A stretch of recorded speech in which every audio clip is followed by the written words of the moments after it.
Hi, I'm Lee McGuire, and I'm here with Dr. Doohi Lee discussing brain health through the Diamond Matrix. I'm excited to talk about this because I know this is quite a complicated subject, the brain. Yes. How does that affect our health? Well, brain is the centerpiece. It's your power source. It is the power source. It is everything. And when I designed the Diamond Matrix, I put brain health, at the bottom because it really is the foundation. And everything's interconnected and kind of flows out from the brain into the brain health. Of course. And then, of course, everything's tied together. If you look at the structure, all the lines go back down to the brain. So there's this complete interrelationship between the brain as the source and the end goal. Now, this is one of your specialties, right? Yeah, I think so. I mean, one of the things that I really try to do is to optimize people's brain function. You know, apart from the aesthetics and all the other things, I think if you have a healthy brain from the organ point of view. So you're more than just a plastic surgeon. I think so, yeah. Right? I think I'm a plastic surgeon of the whole body. Right? So whenever you get a brain scan, so you do brain scans, yes, correct? Yes, functional brain scans. What does this show you when you look at this brain scan? So just a quick, 10-second summation, it actually shows the functionality of the brain. 10 seconds? Yeah. Functionality of the brain, amazing. about 10 seconds, Yes. through blood flow. So what I'm actually scanning is a blood flow pattern in the brain, and function and blood flow pattern are interrelated.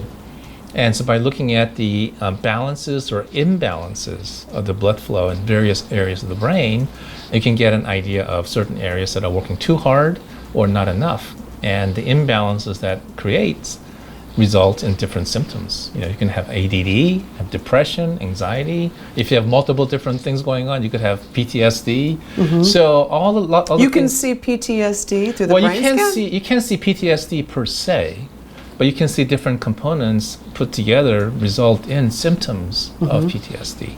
I see. Okay, so it's really fairly complex in that sense. So really looking at actual function. You're literally seeing how the brain is working at the time when it's stressed or when it's relaxed. And I put that together with other information and come up with an idea of this is where your brain is. So you can actually see the parts of the brain that people use more. Is that possible? Yeah, that's a good way of putting it. So the way I explain to patients is that I kind of liken the brain like a car engine. And you're driving down the road and it's doing fine, and all of a sudden the car comes to a stop. And you wonder what's going on, and you open up the hood and you look at the engine, because that's what we all do. Right. Is it leaking water? Do I have gas? I don't. I oil? can't. Okay. I can promise you that. Well, Just like the brain. That's what I do. I can't do it. I'm looking at that. It's like usually everything looks fine. The tank is full, you got plenty of oil, nothing's leaking, it's not working. But what's interesting is, the car engine is made up of thousands of parts and multiple interconnections, and these parts have to work in order for the engine to work. It makes sense. Brain is a little like that. Even though we have one organ, internally there are many different aspects of the brain that do different things, just similar to the car engine. You got trillions of connections, billions of cells, neurons working, very complicated.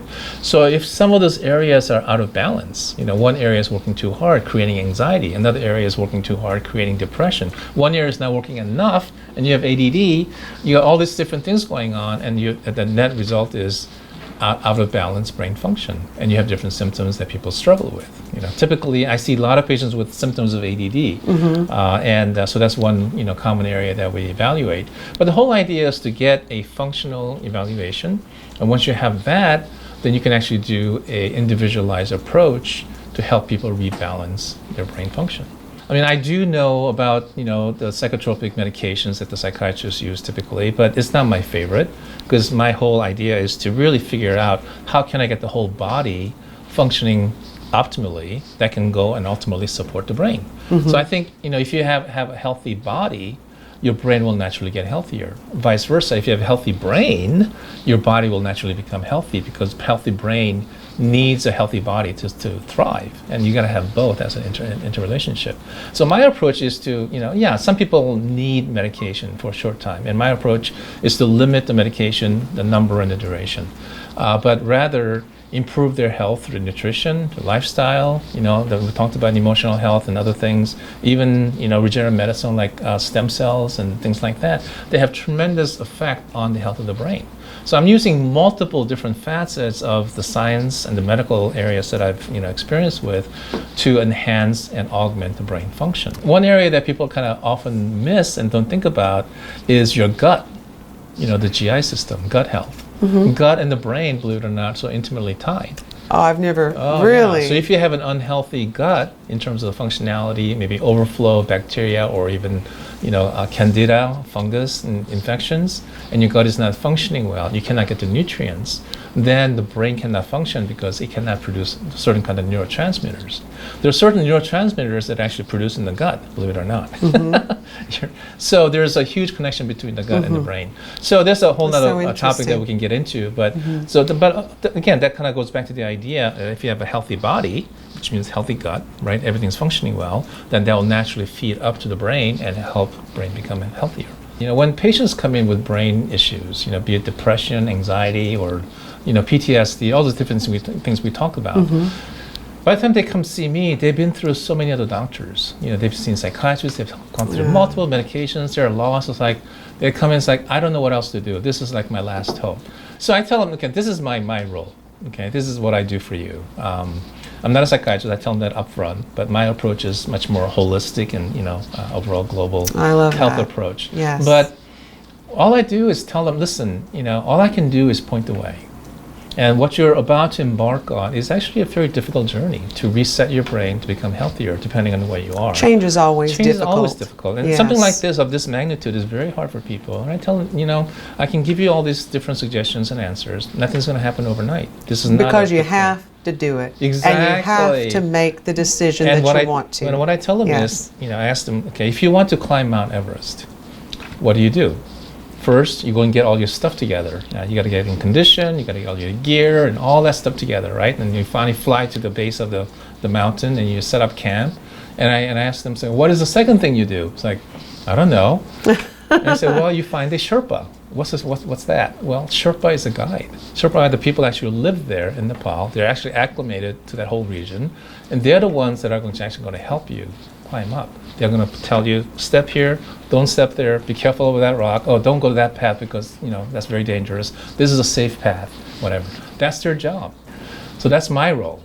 You have a difficult journey, and I'm the Sherpa that's going to show you the way. That's hard because, a lot of times people want to take an easier route. Of course, we all do. They want to peel. They want someone to do it for them. They want someone to walk them through it. And I'm guilty of it too. Well, so am I. We all are. We all are. And so, that's the hard part. And that's why I keep stressing making these decisions in our life. Yeah, and they have to want to do this. And Yes. that's something I spent a long time with during my consultations and discussions after the results, is this is where you are now, okay? I can help you get from here to there, okay? And that's my role, is to help you, give you the guidance and directions and suggestions, but you have to take those steps.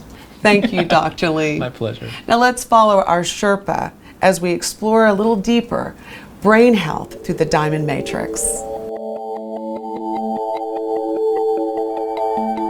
So let's move on to another really foundational area of the Diamond Matrix, and that is the brain. I call brain health. And when I drew the Diamond Matrix, I put the brain on the bottom, and because really it's sort of the foundation, it's the basis for everything. But let's talk about the brain health as a brain, as an organ. So what does that mean? Brain is probably the most complex organ and many in terms of structure that we're familiar with. Just physiologically, it has billions of cells, trillions and trillions of connections, and all the interconnections that are both static and dynamic, and growing new neurons and changing and altering, and all the things it does in terms of the thought process and everything that's going on is really amazing. One of the things I do is actually treat patients with some functional abnormalities of the brain, even emotional things and functional things like ADD, ADHD, depression, anxiety, PTSD, so many different things that affect the brain, and I have a way of evaluating the functionality of the brain with a special scanner. The brain itself is one quote-unquote engine, but just like the car engine is made up of thousands of parts, you got a bunch of different connections, and internally there are different things inside the engine that do different things. Well, the brain is much more complex. You got billions of cells, trillions of connections, etc. So somewhere in the brain there is discordance of the different aspects. So internally in the brain, similar to the engine, you have different aspects that do different things. Like the frontal lobe does certain things in terms of executive function, making decisions, and there's certain parts in the frontal lobe that are associated with attention, maintaining focus, stopping procrastination, giving you a chance to really organize your life. That's one area. There's another area called the temporal lobe, which is just inside your ears, that are associated with things like mood instability, different memory issues, learning, different aspects like that. Internally, there's an area called the basal ganglia that may be associated with anxiety, so on and so forth. So there are different parts internally that specialize in different things. Cerebellum has a whole different function apart from helping you with coordination and athletic ability in terms of walking and running and maintaining balance. Cerebellum has a very, very important part of overseeing other parts of the brain and actually interacting with other parts of the brain and modulating the functionality of the brain.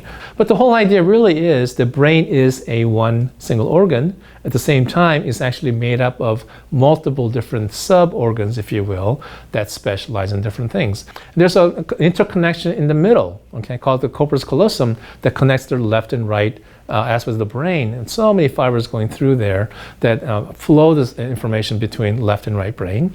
We talk about people who are left brain and right brain. Yeah, there is something to that, but in reality, there's constant flow of information going back and forth. We actually use the entire brain. And the gray matter itself does most of the processing, is the new part of the brain.